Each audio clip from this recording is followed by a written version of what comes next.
Today is my birthday, and my father said I can have anything I want. Good for you and your father. So guess what I want? A new brain. No, your bike. Oh, what's so funny, Pee-wee? It's not for sale, Francis. My father says everything's negotiable, Pee-wee. I wouldn't sell my bike for all the money in the world. Not for $100 billion, million, trillion dollars. Then you're crazy. I know you are, but what am I? You're a nerd. I know you are, but what am I? You're an idiot. I know you are, but what am I? I know you are, but what am I? I know you are, but what am I? I know you are, but what am I? I know you are, but what am I? I know you are, but what am I? Infinity. No, I'm not. You are. Here we go. All right, everybody. Here we are. Yes, Have Some Podcast. We are with actor Mark Holton. Now, Mark, first thing I always ask everybody is, where are you? Where in the world is Mark Holton? Physically in the universe? Well, in the universe, in the country, in the world. I like to get an idea of, where you're from, where you are, what's going on. Well, I'm not in Georgia, but I wish I was. I am in a small town near Tulsa, Oklahoma. Okay. And I stay at my home, and we've named it the Hermitage. The Hermitage. I like that. Very cool. Mm-hmm. Well, there's already a Hermitage, so I guess this would be technically Hermitage West. Okay, the West. Okay, very cool. Tulsa. I'm trying to rack my brain. I don't know if I've ever been to. I've been to Oklahoma. I don't know if I've ever been to Tulsa, but it sounds like a fine place to be.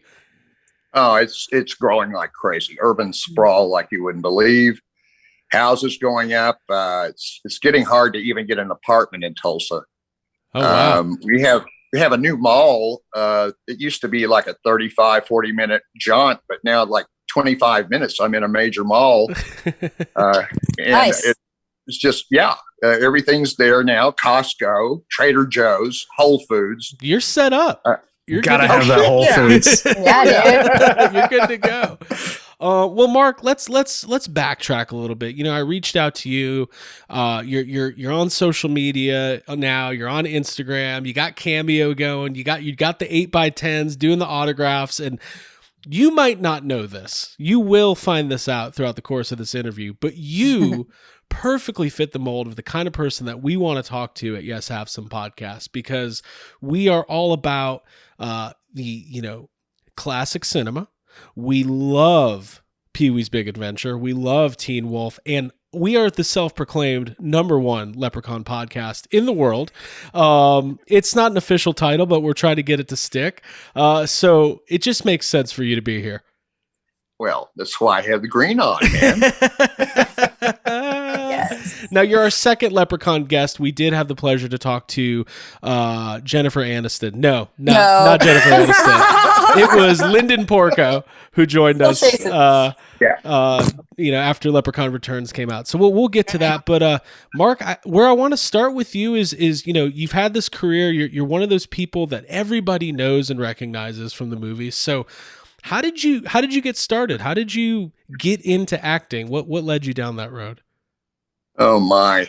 When I was a freshman in high school, I had a very poor grade, barely passing in English, and the school was doing a standard oratory contest in the main auditorium, and I thought, this is probably the only way I'm going to pass this class. Okay, is to enter it, and of course I chose Patton's Address to His Men. Okay, which is laced with profanity.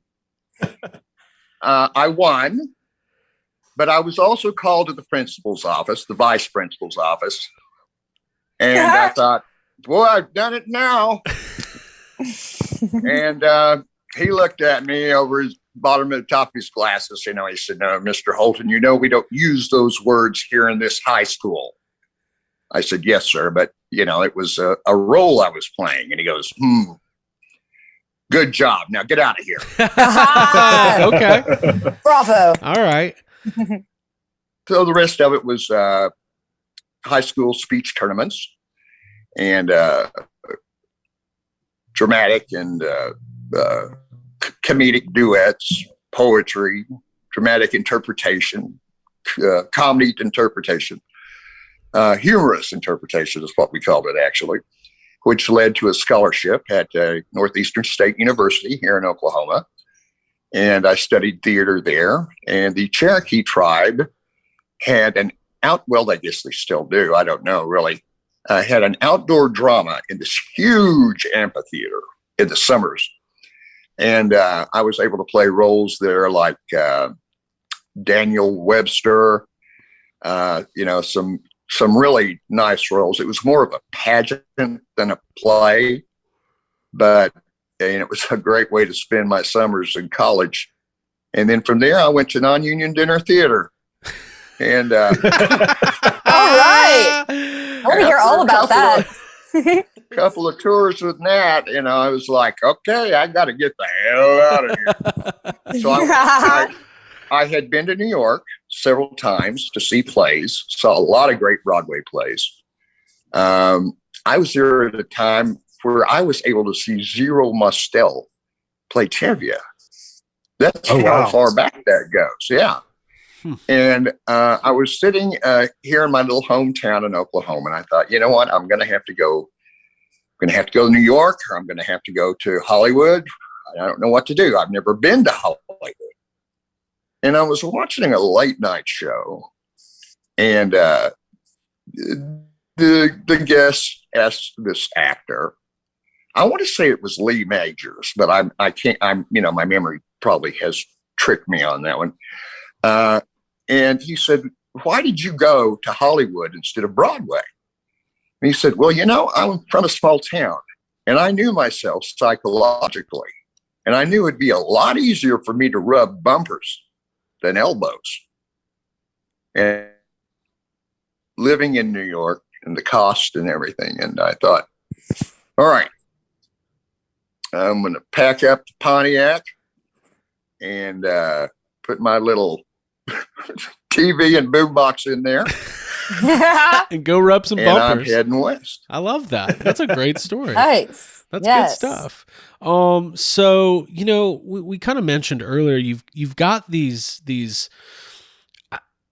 prominent appearances and these really very popular movies for, I just want to say our generation. So like we're all around the same age. I'm born in 84. So I'm really coming in my own. 1988, 1989. And a movie like Pee-wee's Big Adventure is on constant repeat for me on VHS. This is something that I've seen hundreds and hundreds of times.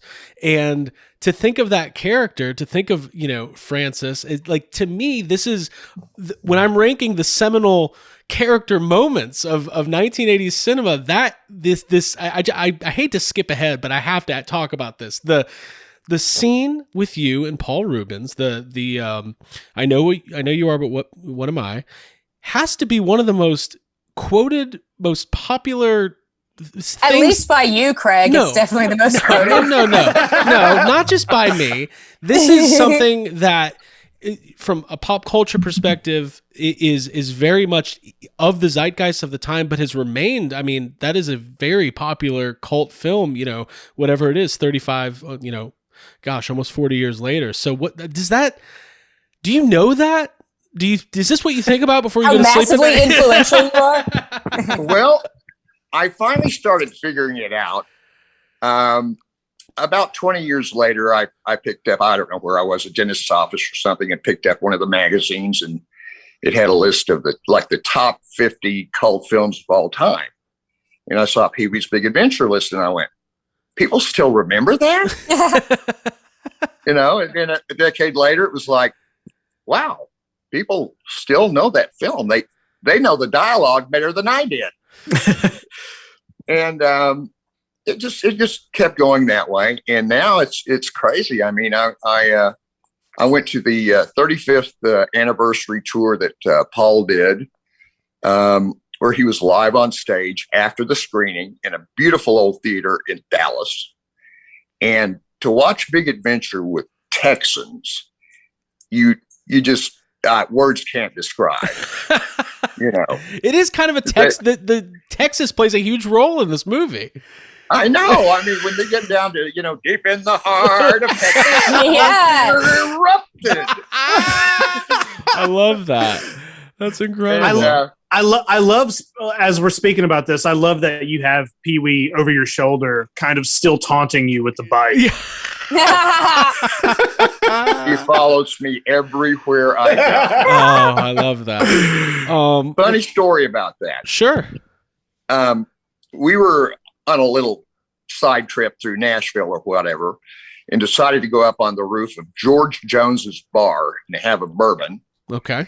And we came down into the lobby, and I hit one of the rocking chairs, and my son took a picture of me. So we get back, and he's looking through the pictures and showed it to me. And I looked over my shoulder, and there was Pee Wee dressed like a cowboy with his arm around George Jones. And I thought, what are the chances that would have happened without me knowing it? That's really good. That's awesome. So great. I love that.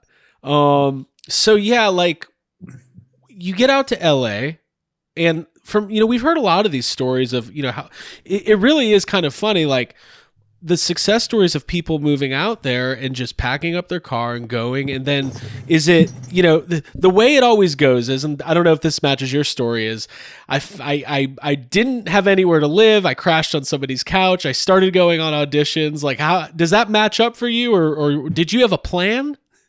I was extremely lucky. I had a buddy from college that had been out there. Okay. And he knew his best buddy there in Los Angeles. He contacted him and said, I have a friend coming out. Can you kind of, show him the areas where you ought to look for an apartment and blah, blah, blah, blah, blah. And he goes, well, George, just have him stay with us. Well, wow. Okay. That would be great. Yeah. Yeah. And it turns out that she worked in casting at Paramount. See, this never happens to me. Slam dunk. The people Yeah. I meet I are know. never casting directors. There has been a lot of divine intervention in my life. So she would take me in to read with these other actors. Instead of her having to read with them, I'd sit there and I'd do the other roles. And when it got to callbacks for Webster, I was, of course, in with the producers and the director and all the powers that be. And I think I read for like 2 days with everybody that came in auditioning. And at the end of it, they said, you know what, we're going to write you an episode. It'll be the last episode of the season. It's going to be a small role, but you'll get your SAG card unless you have it by the time we shoot it. I went, you're kidding me. And it was crazy. And of course I'm going, before the filming, this is crazy. I'm here. I'm getting ready to go on television. And Webster was a big deal. That was a big show. Well, the one of the producers popped his head in, and instead of calming me down, he said, just wanted you to know, more people will see you tonight than saw Caruso in his entire career. Wow. And he shut the door, and I went, oh, that doesn't put any pressure on me.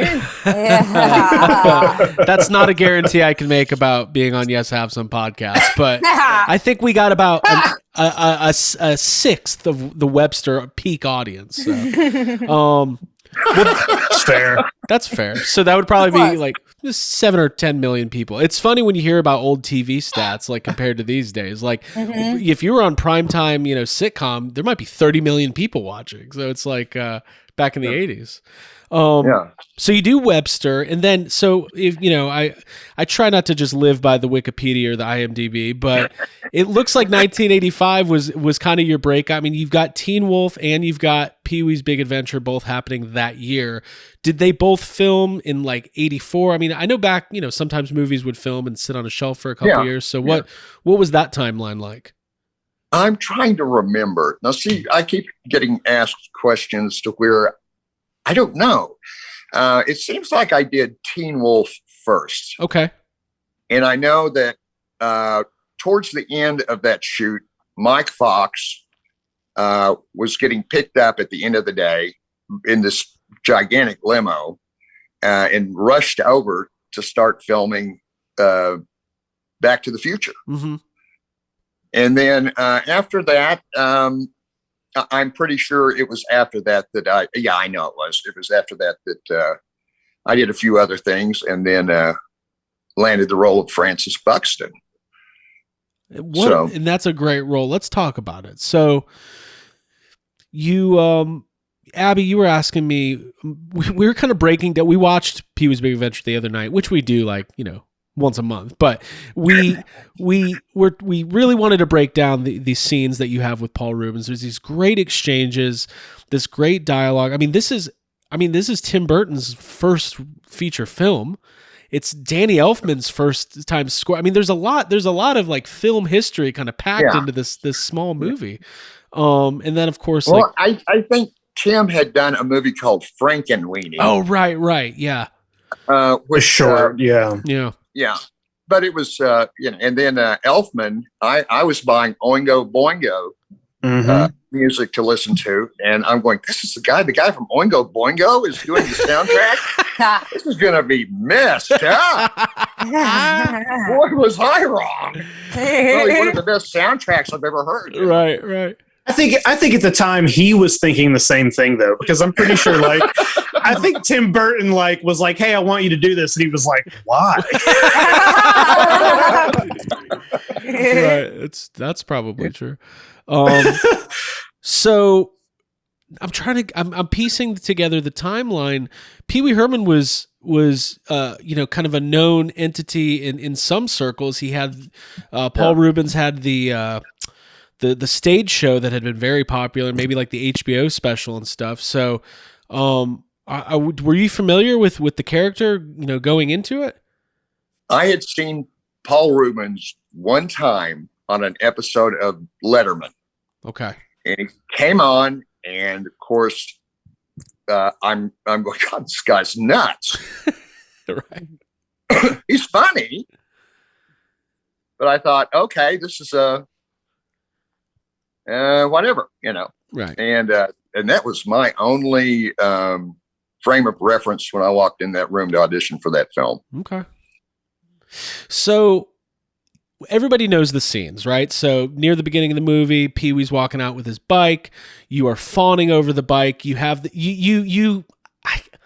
you're clearly evil. Like it's very, but you're portraying pure evil. You want to steal this poor guy's bike. You'll do anything for it, but you're kind of, sucking up to him a little bit. There's this great exchange. And then we talked about the, I know you are, but what am I? And then, but I think the thing that sticks out in my mind is the bathtub scene. I mean, this is, Abby was asking me about, we were trying to break this down. Like, how did they film this? Like, was there a bigger pool there? Underwater shots? Were those from a different pool? Yeah, like it was like, I just want to hear about it, to be honest. Yeah. Oh, well, it was all built on a sound stage. And what you don't see in the movie are the miles of these huge diameter electrical cables and connectors, and they're spurring off. It's like an octopus all over the floor. And when Professor Tanaka did his dive into the pool, this massive tidal wave came out and rushed over all this electronic cabling. Oh my God. And right up to my bare feet standing in the water. Oof. And I went, this is going to be it. Yeah. Oh my God. 2, 3, 4. I'm still alive. What that would have been quite a way to go out. That you get the big roll and then buzz. Yeah. So in this scene, we've got Pee-wee confronting you in the bathtub. Now, what I've always enjoyed about this, and I know Jake's going to agree with me, is Francis is playing with all these ships, right? You've got, it's like, like a battleship and like an aircraft carrier. And Francis is like a monster. Like he's playing the role some Godzilla. of like a Godzilla or a kaiju. I just wanted to tell you how much I love that, because that's the dream. When you're a child, this is a dream scenario. Well, I just had a ball doing it, because if you know, in my childhood when I played like that, that's exactly what I would have done. Right. You know, stuck the little figure into my mouth and going, yeah. Oh! That's great.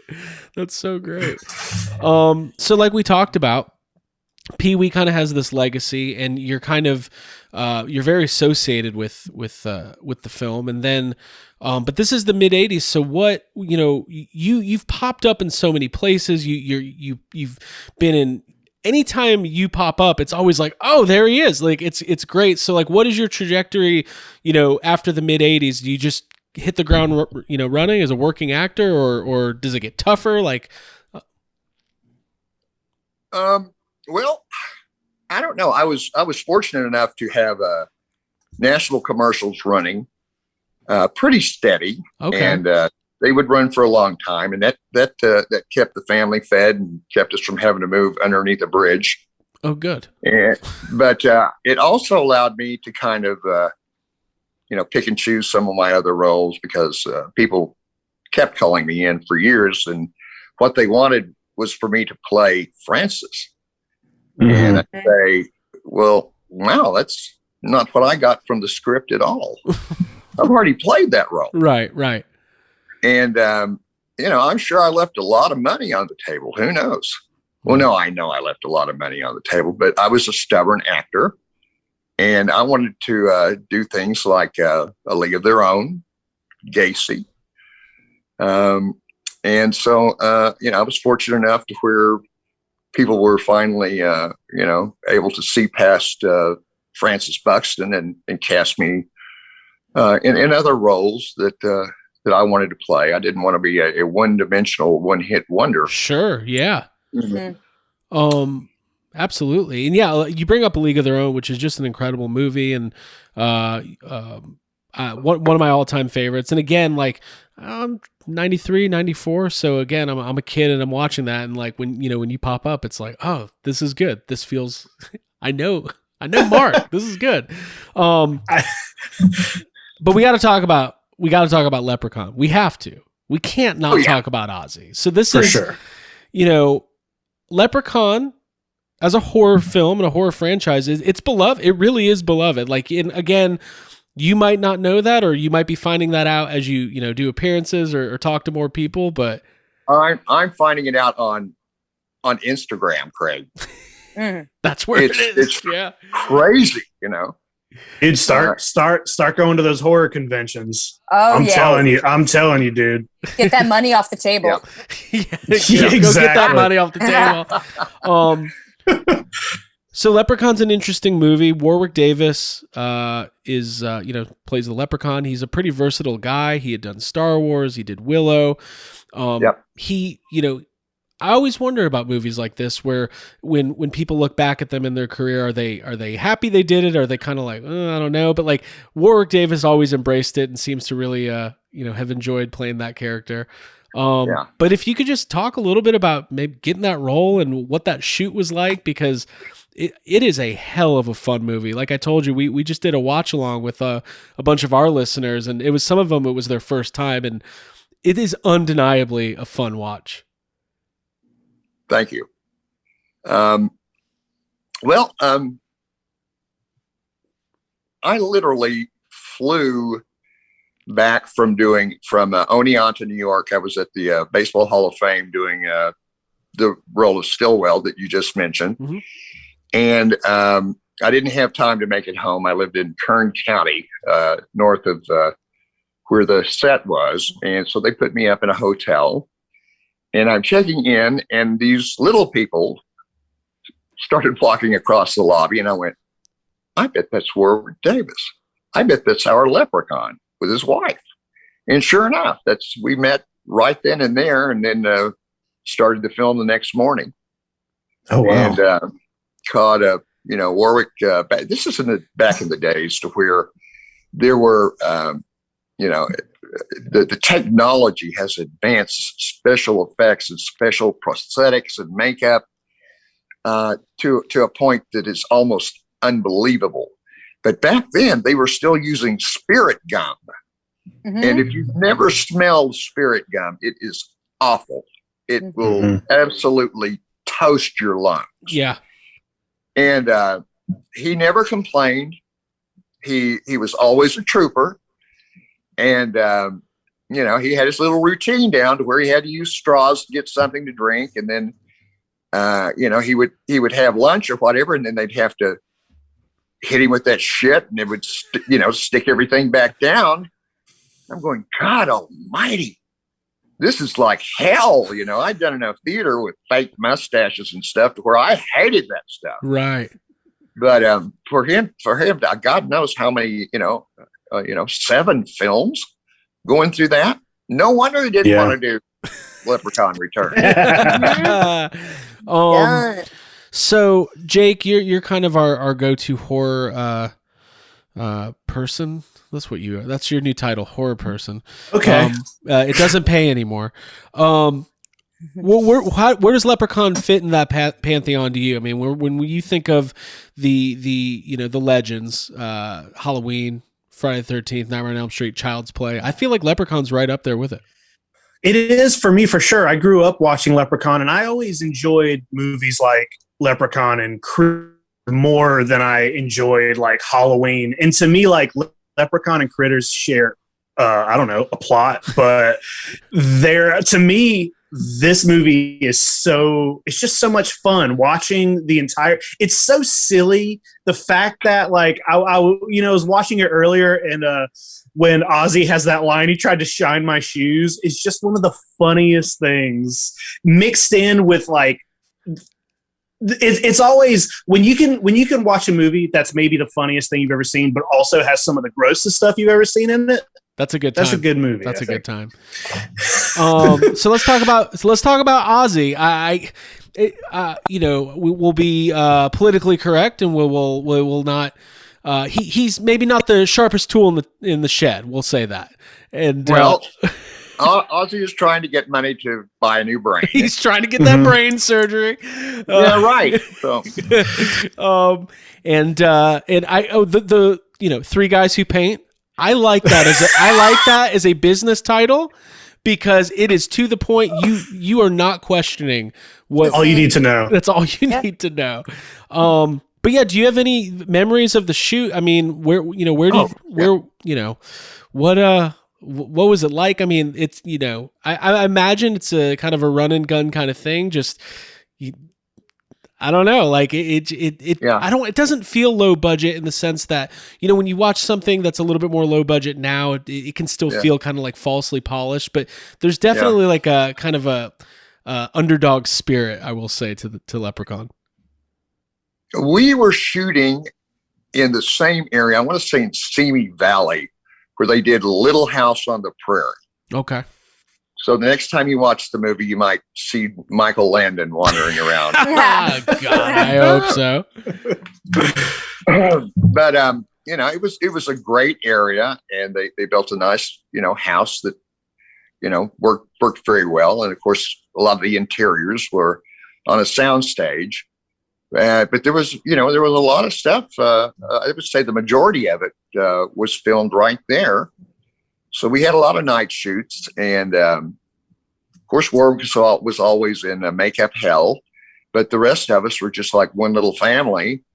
Robert Gorman would have his teacher come in and do his lessons or whatever after lunch, and so we'd shoot without Robert. And then when Robert, got his homework assignment, he'd come back to work, and Robert and I would resume.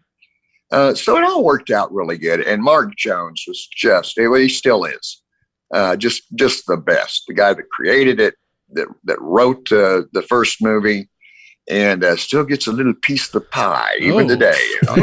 He's got those Leprechaun points. I like that. Yeah. 99. Mark's got it going on. Yeah. He just sent me a photograph that he has in his office, and I'm going to post it on Instagram. Oh, cool. And it's Mark and I sitting, and it's black and white out in the middle of a cow's pasture, it looks like. And we're sitting in these tall director's chairs. And in front of us are the chairs that he had brought in, I think that day, that had emerald green names on them. And it's Robert Gorman and Ken Olin, all the principal cast. He just said, get every one of them their own chair. And I still have that. Nice. Ooh, that's cool. Whoa. I have the canvas anyway. So, well, we're all That's very cool. We're all memorabilia Collectors. and toy collectors, and that you're speaking our language there. well, I know you're coin collectors. Have you ever seen? I threw these out here because I know you just did the toy thing. I have a few things that might be a little older than what you guys were talking about. You see that? What do we got there? Yeah. Yeah. You put the cap in there, and you throw it out on the concrete, the driveway, Oh. and you say, "That's it." What a dang boy! That's all it does. I want a BB gun. And of course, I have several of these BB guns. And if you look at Daisy real close there, it's got it's got the BB stuck in the eye. Okay. That's And cool. yeah. Anyway, and then I've got a junior paratrooper badge. Well, that's cool. Okay. Yeah, death from above. And speaking of death in the streets of Wyoming or whatever, we got Wow. Dude, he's got All the metal. vintage stuff. Look at that. Yeah. Yep, got the raised Longhorn on the grips there, and still busts a cap. That's amazing. Nice. Well, but the one I really wanted to show you guys, and there was only one Batman when this came out. Oh, Whoa, is that what? a belt buckle? A Batman belt buckle? Yep. What And, year? Whoa. Whoa. I had put these in arrangement with a few other things. Mhm. And I was broke splattered in hell one year, and I thought, well, I've got all this stuff here. I'll just make I'll make a little frame and put this stuff in here, and it'll remind her of my childhood. And the last item I was going to put in was a green plastic army man. And it was the classic army man where the commander's holding the binoculars in one hand and he's holding his 45 in the other. And I thought, no, you know what? There's no plastic in here. And it dawned on me, everything that I've shown you is metal. Yep. Mm-hmm. So I left it out. It would have ruined it. Yeah.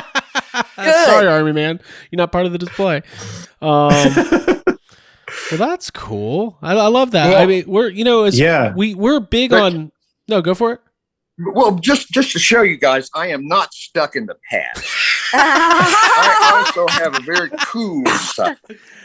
Hey, you know what? That hat might cost $200 at a vintage shop. So, Yeah, dude. Yeah, dude. That's funny. On Etsy.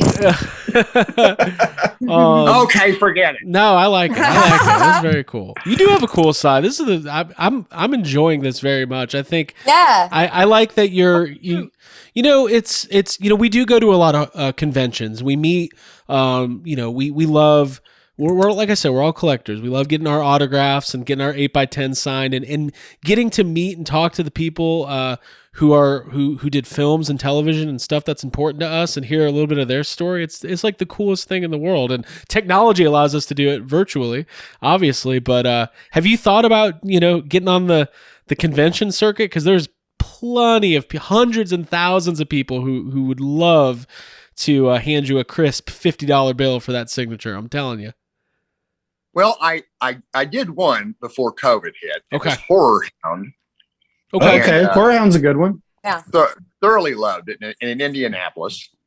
And so, I keep waiting for hint, the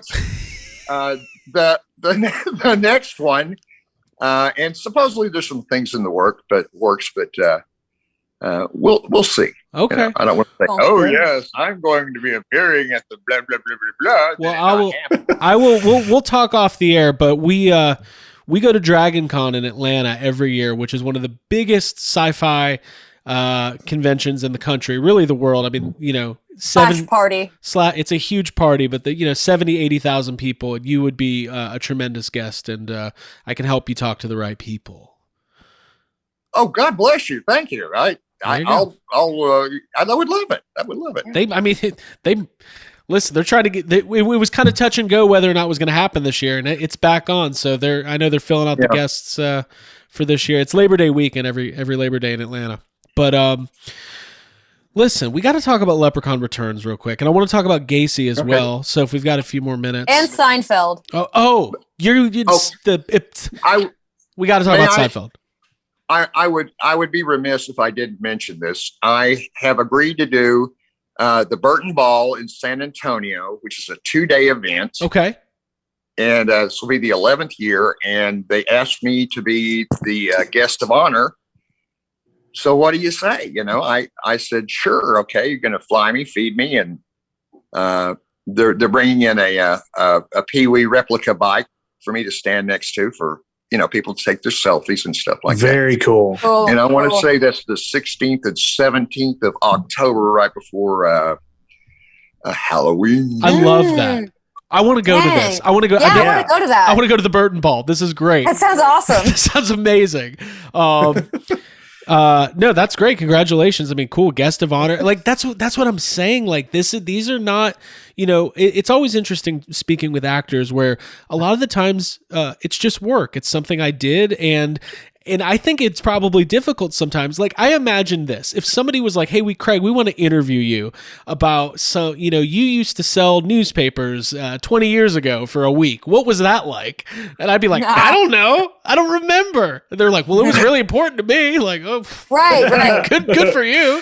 Right. But the fact that you embrace it is very, very cool, because we have talked to some horror celebrities who have not seemed quite as excited to be a part of it. So it's very cool that you have pride. Well, I think it's just, I resisted it for a long time. It was like, oh, I don't deserve this. Oh no, oh this, oh pshaw. And, after, a couple of just beautiful encounters, one big guy in Dallas came up to me in the lobby afterwards. Paul Rubens had spotlighted myself and my wife, and we didn't know what was going to happen. So when we filed out with the crowd or whatever, we had a few people standing around, and asking questions. This big old guy kind of made his way through the crowd and came up, and he had silver hair going. And he said, "Can I have a hug?" I said, "Sure, man." And he whispered in my left ear, "You were part of my childhood." And I'll remember that on my deathbed. Yeah. I mean, it's powerful. It's nostalgia, and it's we live in a really crazy world, and there's a lot of unfortunate stuff happening all the time. And being able to reach back into your fond childhood memories, for us, it's a very specific time. I mean, we are huge fans of movies like Ghostbusters and Back to the Future and Batman and Pee-wee's Big Adventure. Like, these are monumental, important moments of our early development. And we still reach back into, I'm looking at my VHS shelf that has all these movies, and I reach and watch them for comfort. So it's really a special thing that continues. We're not people is what we're saying. we're not okay. We're not okay. Well, I mean, it's something that happened. I mean, well, we didn't have a lot of choices back then. You had Atari, probably, right? I don't know, one of those. If you were lucky. Yeah, Pong and all that stuff. Yeah. So people just wore them out. I mean, I had people at Horror Hound that were coming up with these just hammered old VHS cases. And I'm going, God almighty, this thing has been through the mill. And the people would say, my brother and I used to watch this every day. Please sign it. It's mean a lot to us. And I thought, wow, that's great. And it finally dawned on me. Everybody, all children did it back then. Yeah. And even adults, So, and anyway, no, it's great. And like I said, these are kind of iconic movies. I mean, Teen Wolf is an iconic movie. Like, I don't know what your experience was making it. You might have hated it, but Craig started playing basketball because of it. I did, and I didn't become a wolf. Really? No. Yeah. Well, I think so. I love the idea of a wolf becoming, somebody becoming a wolf and automatically becoming the most popular kid in school. Because I don't know if that's what I feel like. Everybody would be like, stay away. Like, but just the line that you have, the quit snooping in my locker. It's one line that I used to say to all my friends in like high school and middle school. Quit snooping in my locker. I just love that. I'm now doing your lines. This has gone south. I'm so sorry.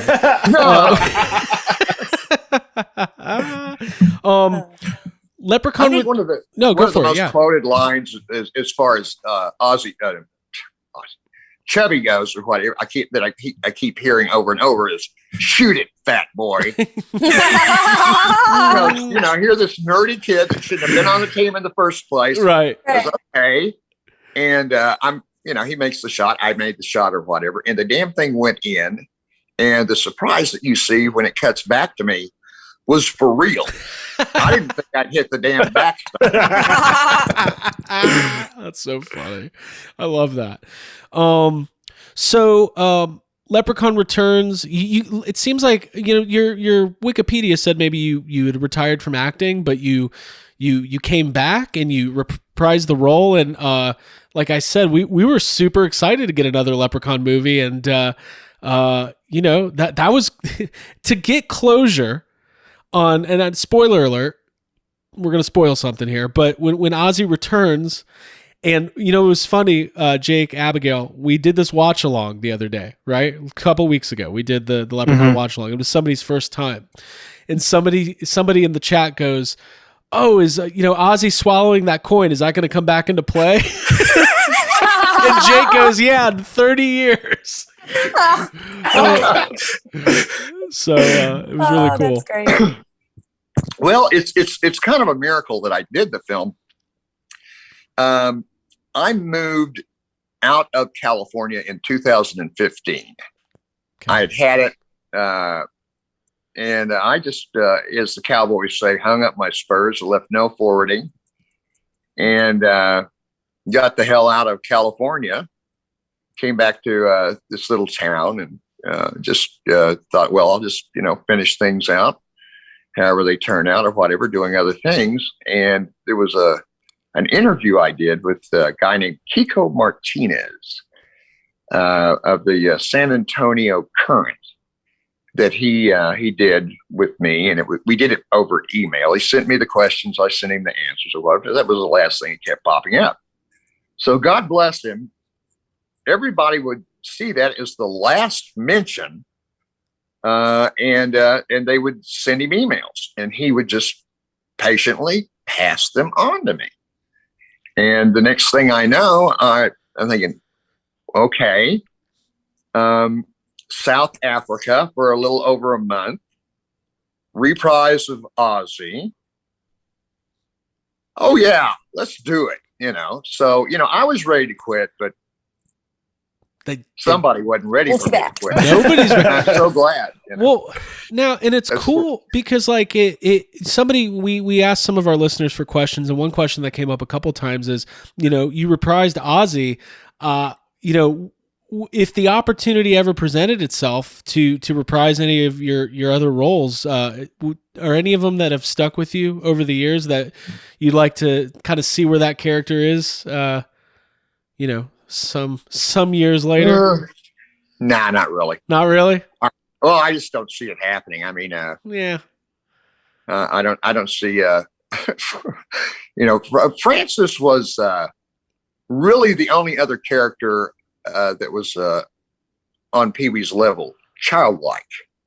Right. So what would he be like this many years later? I would love to see. No, wouldn't work. It would just be like, all right.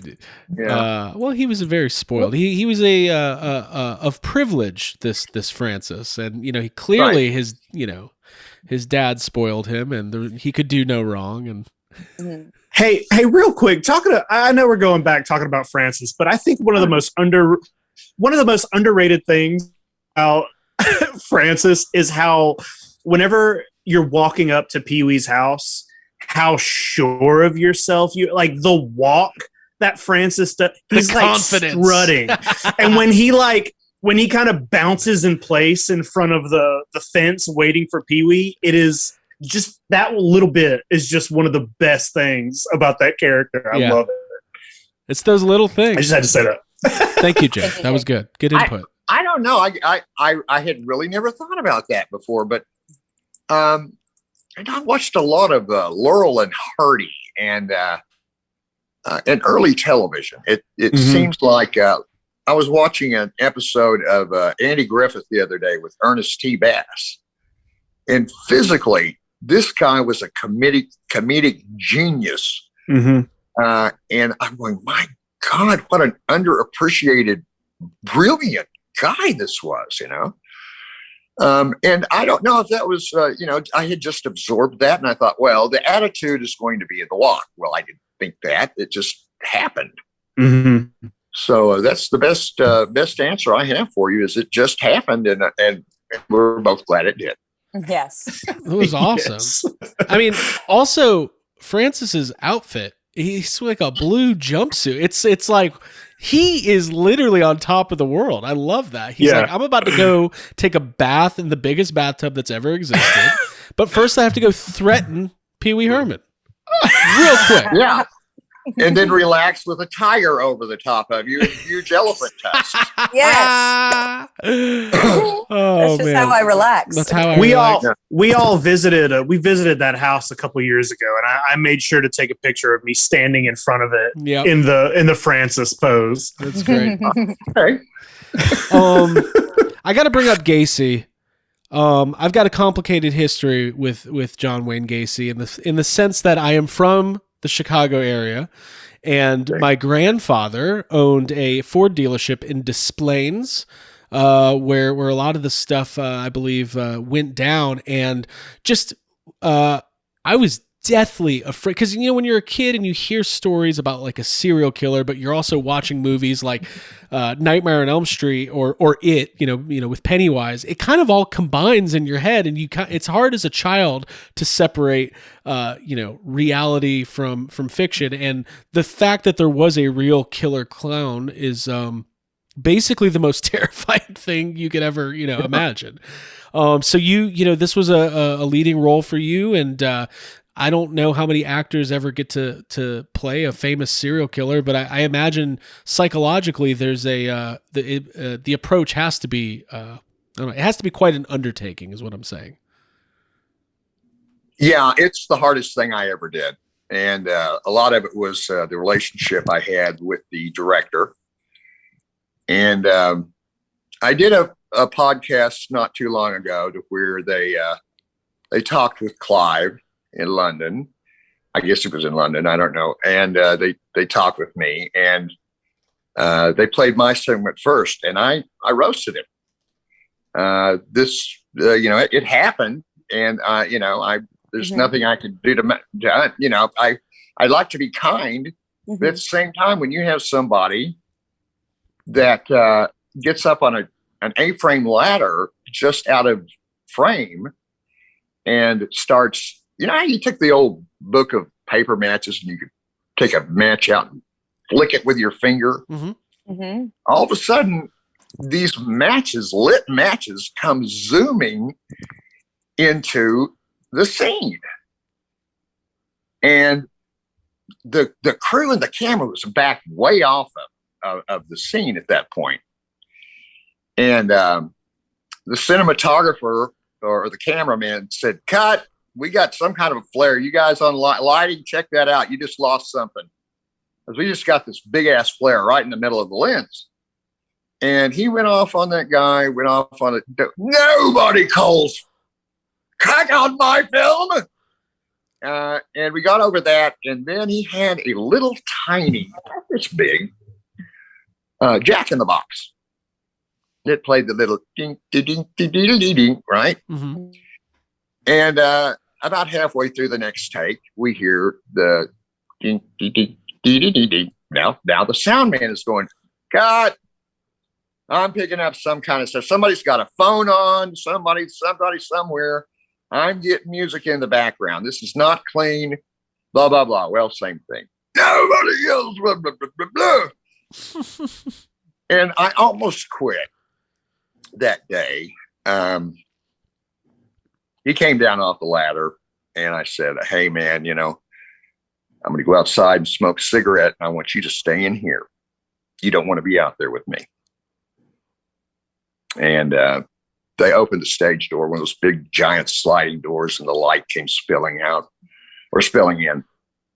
And I remember standing just outside that door and looking back at the crew and thinking about people in the cast. And, there's no way I can quit. Right. There's no way I can quit. I would never live with myself because it's too damn late to start shooting with somebody else. Mm-hmm. So we went ahead. I went ahead and finished the film. Things were a little smoother after that, but I had 2 young sons at the time. So the best explanation of the end of my day most days was when I got home, I felt like I needed to scrub my brain out with a toilet brush. Oh boy. Okay. Well, we've all had tough. There's nothing worse than a shitty boss. Well, if just to kind of expand on that a little bit, what was up with that? What was his deal? Like, was he like seriously? Like, was he trying to elicit? Like, was it some weird artistic creating thing? havoc and then yelling at y'all? Because that's Well, no, it was his second film. I don't know that you could even see his first film, and he hasn't done a film since. I think he was just totally overwhelmed and probably was overcompensating for feelings of inadequacy. Okay.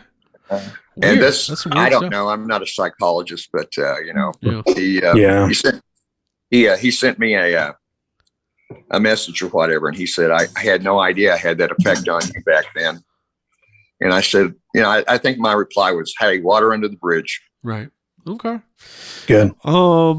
Yeah, interesting. That's a thank you for the insight and the anecdote. And that's for sure. That's also a movie. It's got a nice little following, and it's got a cult. It's really heavy subject matter. It's it's not a family film on a Friday night. Like, let's watch Gacy. Not again, Dad. Every Friday, Dad's watching Gacy again. Oh yeah. Oh, I've got members of my family. Have you seen Gacy? Yeah. No, I just can't because I would think of you as Gacy. Oh, right, yeah. Oh, yeah. There's always, people at at convention or whatever, they would say, "Oh, I've never seen you in Gacy because it would just ruin Francis for me." Yeah, got to separate the art and the artist and the character. Yeah. Whatever. I love it. Well, so. Mark, we got to ask, what are you what are you working on now? Like we said earlier, you're doing the social media stuff. You're posting really great stuff. Where can people find you? Where can they interact with you? And more than anything, you got Cameo, which is fantastic, and also you've got an official store with a bunch of cool merchandise. Tell us about that. The Mark Holton store. Something that I had thought about a couple of times over the years. And when we went into COVID hell, I thought this might be a good time to do this because nobody's going to a convention. The only people, that can afford to get, swag are, they're paying a big premium to the shops or whatever, the ones that are open anyway, or were open during that time. And I thought, I might just do that, because I've got at least 5 characters I can do some stuff with. I'll do T-shirts, I'll throw in anything from muscle shirts to T-shirts to long sleeve tees to sweat. I do a little, apparel thing in every color of the rainbow. And I think on the Gacy one, it says killer clown or what's wrong? Haven't you ever seen a clown before?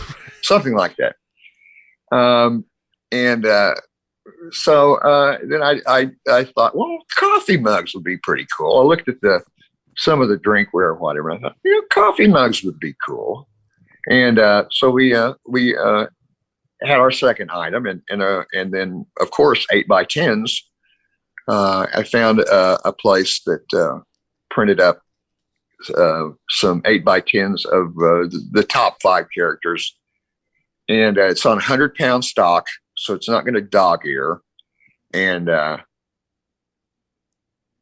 anyway, we added a few other things. We have a mouse pads.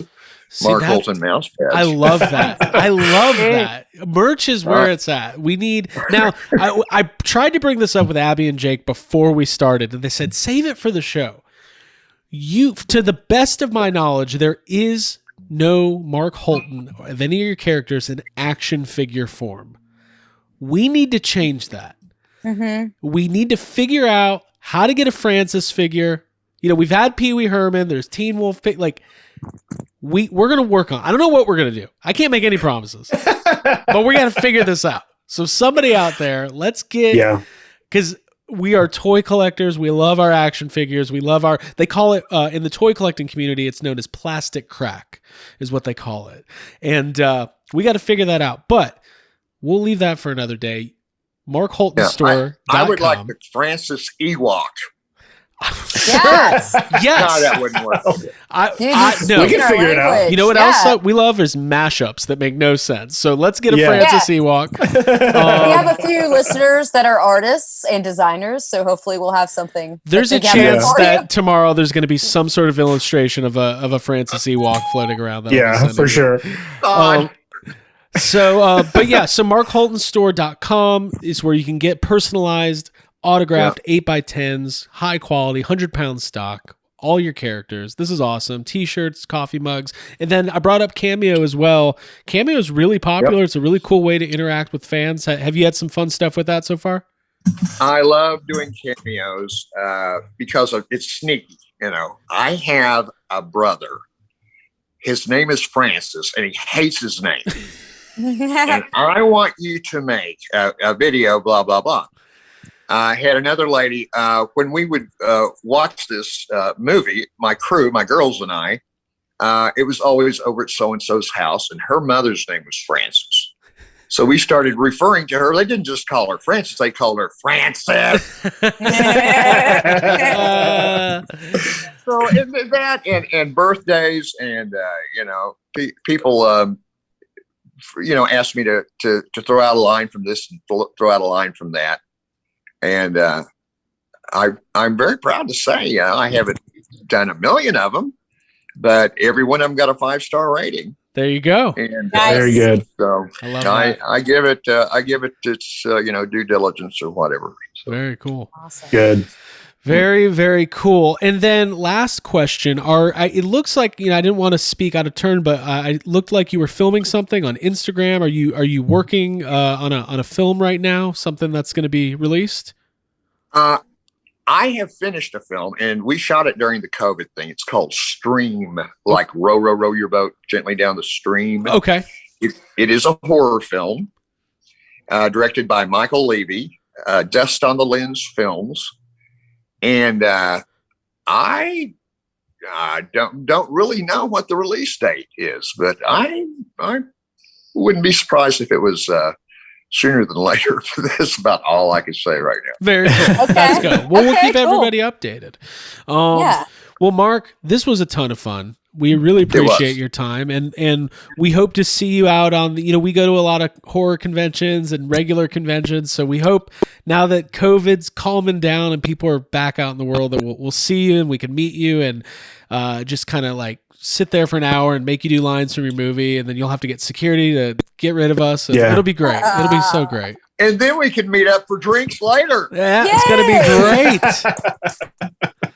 And then I'll just drunkenly yell at you. I don't make monkeys; I just train them. Is that the line? Yes. So I left that on a voicemail to Jake today. In my. Yep. I got a problem with doing impressions I'm not good at, and it's kind of a You know, it's kind of its own epidemic. You did fine. Thank you. All right, everybody. Well, Mark, have a wonderful day. We will catch up down the road. Everybody go to Mark Holton's official store, which is markholtonstore.com. And also, where can they follow you on Instagram? What is your official handle? At official Mark Holton. Easy enough. At official Mark Holton. Yeah. We will link it in our description below. Thank you for joining us, and we will catch up later. I appreciate it. I really do. Thank you, sir. Bye. Thanks, dude. And the other sir.